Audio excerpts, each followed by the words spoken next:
অর্গানাইজেশনকে নিয়ে আলোচনা করব, যে অর্গানাইজেশনের নামটা কি, কে কে বিড়লা ফাউন্ডেশন। যারা মনে রাখবে প্রত্যেক বছর অর্থাৎ 3টে পুরস্কার প্রদান করে, কি কি? সরস্বতী সম্মান, ব্যাস সম্মান এবং বিহারী পুরস্কার।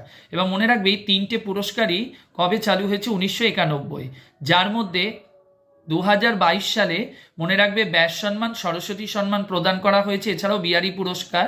কিন্তু 2023 সালে শুধুমাত্র ব্যাস সম্মানটা অ্যানাউন্সমেন্ট হয়েছে। তো 2023 সালে ব্যাস সম্মান যদি বলি আমাদের কে পেয়েছে, মনে রাখবে পুষ্পা ভারতী। এবং কোন বইটার জন্য? ইয়াদে ইয়াদে অ্যান্ড ইয়াদে, এই বইটির জন্য। এবং মনে রাখবে এটা হিন্দি সাহিত্যের জন্য এই ব্যাস সম্মান প্রদান করা হয়।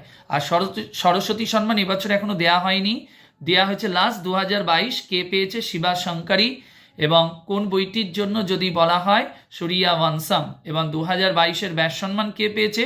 পাগলখানা বইটির জন্য জ্ঞান চতুর্বেদী।